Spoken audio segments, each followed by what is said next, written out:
did that is because my lease was coming up for expiration, and it didn't make sense for my lease to expire in May, and then I signed like a year lease, and she already owned a home. It just didn't make sense, and I didn't want, neither one of us wanted to live together unmarried, right?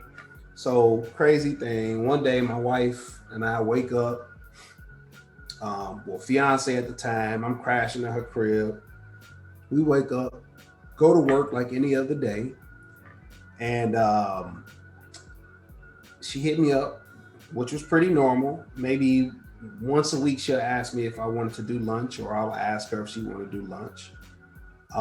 So she's like, hey, I think I'm gonna take an early lunch. Why don't you meet me for lunch? I was like, okay, cool. Then she said, well, why don't you meet me at the courthouse? Because if you meet me at the courthouse, we can understand like what the rules are, what we need to do in preparation for the wedding in October. Like, because we both wanted the license to say Texas, not Illinois, because the wedding was in Chicago. So we wanted the wedding license to say Illinois. I'm sorry, Texas. Texas, you said Texas.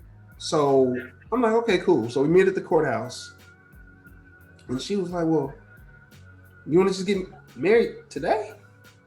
And I was like, shit, I don't care, we can.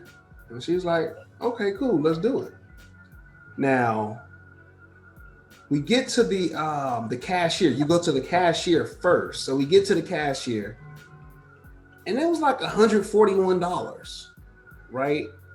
And I'm like, okay. And the cashier was like, okay, the only thing is, typically you have to wait 72 hours after you pay. You can come back and then you can get married, because they want to make sure that you really gonna do it. You know what I'm saying? So I'm like, that's fine, we can come back, cool. And she's like, but there's an exception. The exception is unless you do it the same day. So if you do it today, you don't have to wait the 72-hour period. And I was like, okay, we could do it now. So I don't remember what floor it was, but let's say it's like the third floor where the cashier was. She was like, okay, on every floor is a judge. She said, all you need is a judge to marry you guys. So we go up to the fourth floor, judge at lunch. Go to the fifth floor, judge at lunch. Sixth floor, seventh floor, eighth floor, ninth floor, judge at lunch. And we like, damn, we might as well just hang it up and come back. Maybe we could do it next week, one day. And I'm like, you know what? No, man, I want to be married. I'm like, no. I'm like, we're going to do this today. So we go to the 10th floor, 11th floor. And at the 11th floor, we were done at that point. We like, man, it's a wrap. The judge's clerk was like, the judge is at lunch, but I know for sure there's a judge on the 12th floor right now. Bless you. Thank you. She was like, I know for sure there's a judge on the 12th floor right now, so he can marry you guys, I'm sure. So we go up there, and sure enough, 10 minutes later, we were married. So now, like, this whole time, we had been planning this wedding in Chicago and spending all this money. And I'm like, shit, we spent $140. We married now. Like, we can screw the wedding, like, screw that. Take a trip. She was like, I ain't even tripping. Yeah, that's right. That's true.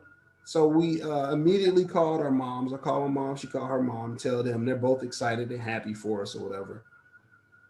Then at night, she starts singing a different tone. She like, you know what? Yeah, we need to go ahead and finish off this wedding ceremony. I'm like, all right, whatever, man. It's cool. Now for your active